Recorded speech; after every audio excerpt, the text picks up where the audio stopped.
दोस्तों सोचिए, रोज सुबह ऑफिस निकलते ही आपको ट्रैफिक का डर होता है। कटई नाका से मुमरा तक पहुंचने में 1 घंटे से ज्यादा वक्त लगता है। गर्मी हो, बरसात हो या शाम का रश आवर, ये सफर कभी स्मूथ नहीं ही होता। लेकिन आप इमेजिन कीजिए एक ऐसा एलिवेटेड रोड को जो सीधा क्रीक के ऊपर से गुजरता है, 6 किलोमीटर लंबा है और आपको सिर्फ 15 मिनट्स में मुमरा तक पहुंचा देता है। ये सपना नहीं बल्कि एक रियल प्रोजेक्ट है जो मुंबई मेट्रोपॉलिटन रीजन का कम्यूट लैंडस्केप ही बदल देगा। नमस्ते दोस्तों, आप देख रहे हैं इंफ्राबस पावर्ड बाय nobrokeries.com। यहाँ हम लाते हैं आपके लिए हर वो इंफ्रा अपडेट जो आपके शहर को, आपके ट्रैवल को और आपके इन्वेस्टमेंट्स को शेप करता है।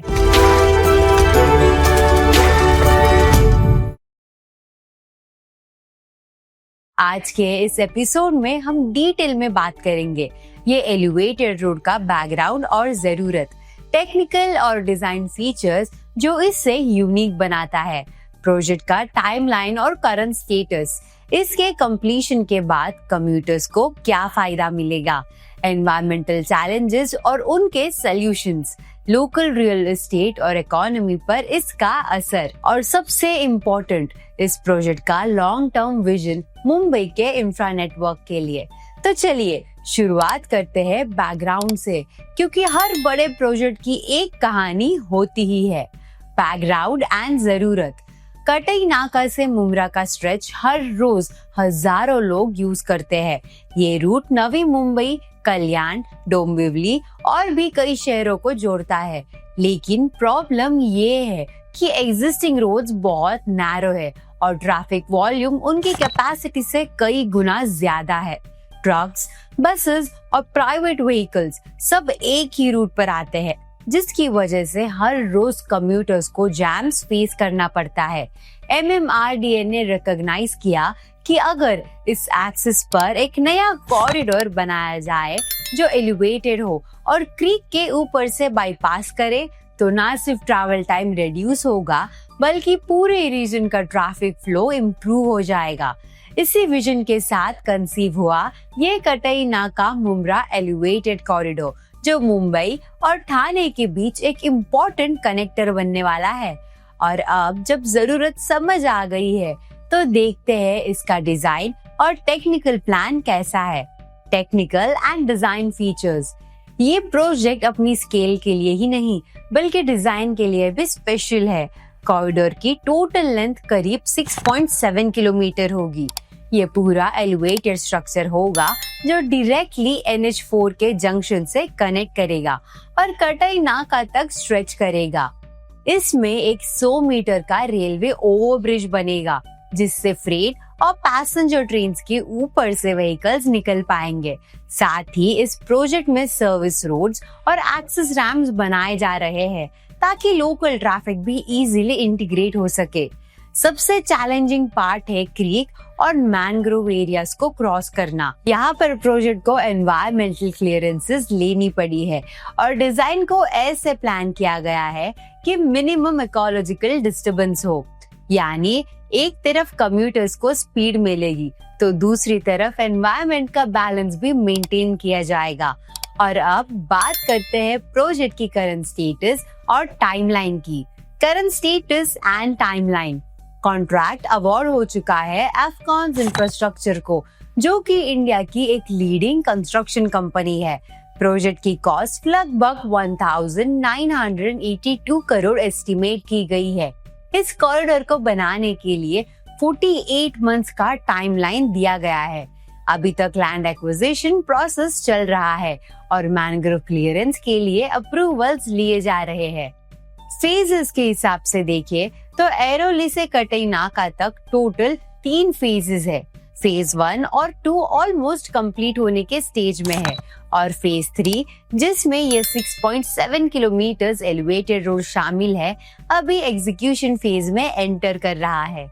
जब ये कंप्लीट होगा तब कम्यूटर्स का रूटीन लिटरली बदल जाएगा।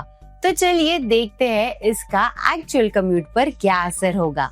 Commute transformation. अब ये जो जर्नी 60 से 90 मिनट्स में होती है, वही इस प्रोजेक्ट के कंप्लीट होने के बाद सिर्फ 15 मिनट्स में कवर हो जाएगी। इमेजिन कीजिए, अगर आप रोज ऑफिस जा रहे हो तो दिन के 1 घंटे का सेविंग होगा, 1 महीने में 30 घंटे और 1 साल में 360 आवर्स। मतलब पूरे 15 दिन का समय सिर्फ कम्यूटिंग में सेव होगा।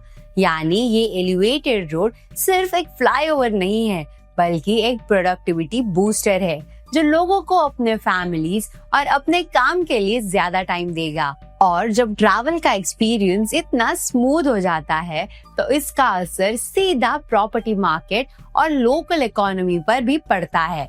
Real estate and local economy connectivity हमेशा से रियल एस्टेट की सबसे बड़ी ड्राइवर रही है। आज पलावा, ऐरोली और मुंब्रा के आसपास के एरियाज अफोर्डेबल और मिड इनकम बायर्स के लिए पॉपुलर है, लेकिन कम्यूट की दिक्कत की वजह से इनकी ग्रोथ लिमिटेड रही है। जैसे ही ये एलिवेटेड रोड कंप्लीट होगा, डेवलपर्स के पास एक स्ट्रॉन्ग सेलिंग पॉइंट होगा, प्रॉपर्टी के प्राइसेस बढ़ने लग जाएंगे, रेंटल डिमांड भी ऊपर जाएगी और सबसे इम्पोर्टेंट, लोग अपने घर और ऑफिसेस के बीच बेटर बैलेंस बना पाएंगे। यानी एक तरफ इंफ्रास्ट्रक्चर का फायदा कम्यूटर्स को मिलेगा तो दूसरी तरफ इसका मल्टीप्लायर इफेक्ट इकोनॉमी और रियल एस्टेट पर भी होगा। और यहाँ से हमें समझ आता है कि ये सिर्फ एक रोड नहीं है, बल्कि एक रीजनल ट्रांसफॉर्मेशन का हिस्सा है। लॉन्ग टर्म विजन, ये प्रोजेक्ट मुंबई मेट्रोपॉलिटन रीजन के एक बड़े इंफ्रा पजल का एक पीस है। Metro expansions, MTHL coastal road और बुलेट ट्रेन जैसे मेगा प्रोजेक्ट्स के साथ मिलकर ये एलिवेटेड रोड एक इंटीग्रेटेड नेटवर्क क्रिएट करेगा। इस कॉरिडोर का फायदा सिर्फ डेली कम्यूटर्स को ही नहीं, बल्कि इंडस्ट्रीज, लॉजिस्टिक्स और कमर्शियल हब्स भी इस कनेक्टिविटी से डायरेक्टली बेनिफिट करेंगे। इस तरह की प्लानिंग दिखाती है कि मुंबई और ठाणे के लिए अब फ्यूचर में एक सीमलेस इंफ्रा नेटवर्क डिजाइन हो रहा है, जो अगले 20 सालों की जरूरत को आज एड्रेस कर रहा है।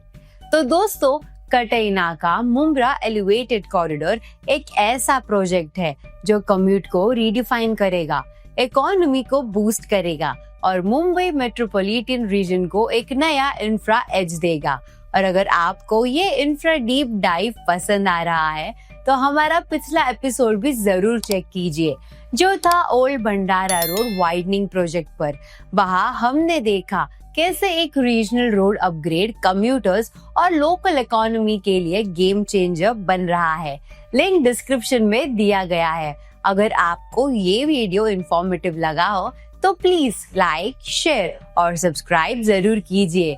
और हाँ, अगर आप बिना ब्रोकरेज के प्रॉपर्टी सर्च कर रहे हैं तो विजिट कीजिए nobrokerage.com, जहाँ मिलती है वेरीफाइड लिस्टिंग्स डायरेक्ट डेवलपर से बिना एक्स्ट्रा कॉस्ट के। मिलते हैं अगले एपिसोड में एक नए इंफ्रा कहानी के साथ। तब तक के लिए हैप्पी कम्यूटिंग।